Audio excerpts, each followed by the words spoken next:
Pensemos en esto por un momento. Es totalmente posible que alguien siga todas las reglas, que desde afuera su vida espiritual parezca perfecta. Pero ¿qué pasa si por dentro ese fuego inicial ya se apagó? Hoy vamos a explorar una pregunta que es clave. ¿Se puede estar haciendo todo lo correcto para Dios y aún así haber perdido el amor en el camino? Y esa idea nos lleva directo a esta pregunta, que es el centro de todo para muchísima gente de fe. ¿Es suficiente con nuestras acciones o hay algo que va mucho más profundo? Vamos a meternos de lleno en esa tensión que existe entre lo que hacemos y lo que de verdad hay en nuestro corazón. Para entenderlo mejor, la fuente que analizamos lo divide en dos realidades. Por un lado, tenemos el camino, que son nuestras acciones, la obediencia, lo que se ve, y por otro está el amor, que es esa pasión interna, el deseo, el afecto por Dios. Y es justo en el balance o desbalance entre estos dos donde surge todo el desafío. Ok, nuestra ruta para analizar esto será en 5 partes. Vamos a ir desde el planteamiento del problema hasta una solución muy clara y práctica. Muy bien, arranquemos con la primera parte. Aquí vamos a definir bien esta tensión, porque es fundamental entender la diferencia entre un camino sin pasión, que se vuelve pura rutina, y una pasión sin camino, que nos puede dejar completamente a la deriva. Y es que aquí la fuente nos da una advertencia muy seria. Cuando tenemos un camino sin amor, todo se convierte en religión vacía, en un formalismo. Pero por otro lado, si tenemos amor, pero sin camino, sin acciones concretas, corremos el riesgo de autoengañarnos. Cualquiera de los dos extremos es peligroso. Ahora, esto no es solo una idea en el aire. La historia misma nos da ejemplos muy claros. Vamos a ver nuestro primer caso de estudio, el antiguo Israel, a través de lo que nos cuenta el profeta Amós. Aquí vamos a ver cómo luce esta desconexión en la vida real. Y fíjense en este detalle que es fascinante. Dios no escogió a un teólogo experto o a un sacerdote del templo para dar este mensaje. No, escogió a Amós, un pastor, un cuidador de ovejas. Esto nos dice algo clave. A Dios no le impresionan los títulos, sino los corazones que están dispuestos.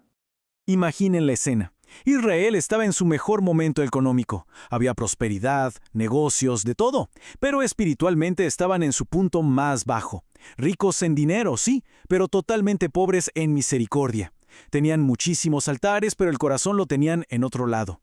Y Amós no se anduvo con rodeos. Fue y les cantó las verdades en su cara.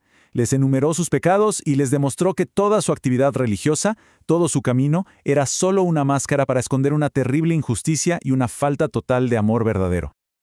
Ok, si el caso de Israel era como una alarma de incendio sonando a todo volumen, nuestro segundo ejemplo es mucho más sutil, más silencioso.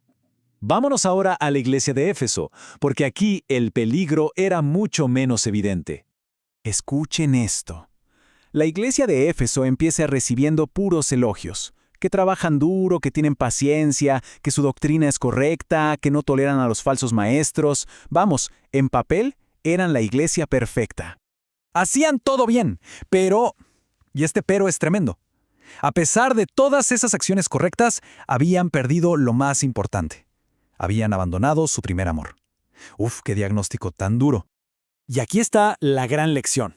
Es completamente posible ser correcto en la doctrina, puro en la moral, hacer todo bien y aún así tener el corazón espiritualmente frío. El motor simplemente está apagado.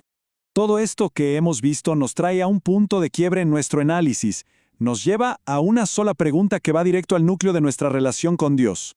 Esta pregunta de Amós parece simple pero es increíblemente profunda. Y claro, no está hablando solo de dos amigos que salen a caminar, está hablando de nuestra alineación espiritual con Dios. ¿Estamos yendo en la misma dirección? ¿Estamos de acuerdo en el destino? Para entenderlo mejor, la fuente nos da dos analogías geniales. La primera, dos bueyes con el mismo yugo. Si cada uno jala para su lado, no solo no avanzan, sino que se lastiman. La segunda, dos personas en una caminadora doble. Si una corre y la otra se frena, ¡pum!, las dos al suelo. La lección es clarísima. Se necesita sincronía. Bueno, ya vimos el problema, la desconexión. Ahora, la pregunta del millón. ¿Cómo se arregla? ¿Hay solución? Afortunadamente, sí.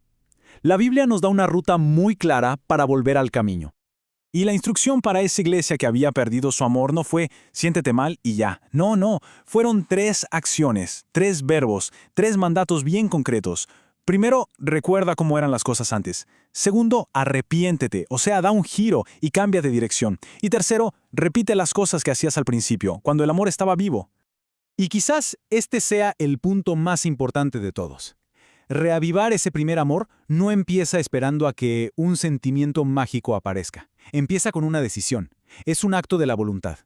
Y en medio de todo este esfuerzo, hay un mensaje de esperanza increíble. No es un camino que se recorre en soledad. La fuente nos recuerda que es Dios mismo que nos ayuda a cortar esas cuerdas, esos viejos hábitos y heridas que nos impiden avanzar. Así que, al final, todo se reduce a esta pregunta. Una reflexión personal para cerrar.